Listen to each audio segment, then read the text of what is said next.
जनम जी बाहि उहा वॾी ख़तरनाक आहे। अलाह जे नबी अकरम सल्लल्लाहु अलैहि वसल्लम फरमायो त जनम जी सभ खां पहिरियां जेकी बाहि हुई न उनजो कलर अलाह जे नबी फरमायो अछो हुयो, सफ़ेद। इन खां बाद में अलाह ताला 1000 साल उन बाहि खे भड़कायो। 1000 साल भड़काइण खां बाद में अलाह जे नबी अकरम सल्लल्लाहु अलैहि वसल्लम फरमायो उन बाहि जो कलर जेको ॻाढ़ो थी वियो। इन खां बाद में वरी अलाह ताला कुझु मुदत लाइ कुझु 1000 साल अलाह ताला वरी उनखे भड़कायो। अलाह जे नबी अकरम सल्लल्लाहु अलैहि वसल्लम फरमायो तव्हांखे तव्हांजो नबी ॿुधाए हिन टाइम जनम जो बाहि जो कलर अलाह जे नबी फरमायो कारो आहे।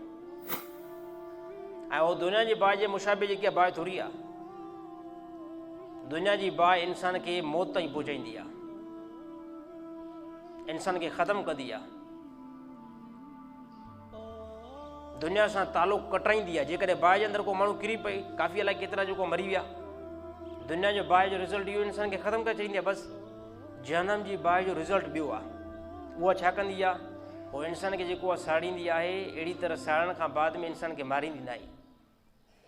जनम जी बाहि इंसान जे जिस्म खे जेको आहे न कोयलो न आहे बणाईंदी। जनम जी बाहि इंसान जे जिस्म खे सुजाईंदी आहे। जो हदीस जे अंदरि आयो त अलाह जे नबी अकरम सल्लल्लाहु अलैहि वसल्लम इरशाद आहे त जनम में जेकॾहिं जनमी खे विधो वेंदो ऐं जनम जो अज़ाब जॾहिं उहो खाईंदो, इन खां बाद में उनजो जेको जिस्म जेको आहे बिल्कुलु वॾो सुजी वेंदो। उन जिस्म वॾो सुजी वेंदो ऐं उन जिस्म जो मुफ़ासिलो केतिरो बीहंदो, हिन कुले खां वठी करे हिन कुले ताईं 3 ॾींहं जो सफ़र थी वेंदो।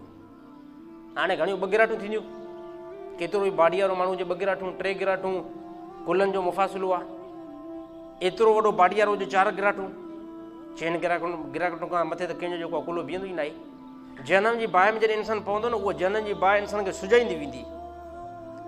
हदीस मुबारक जे अंदरि अचे थो त इंसान जी होड़ जेकी आहे, हाणे असांजी होड़ एतिरी आहे, एतिरी होड़ आहे न असांजी एतिरी होड़ आहे जेकी असांजे वात जे अंदरि आहे, जंहिंसां असां खाई पी सघूं था।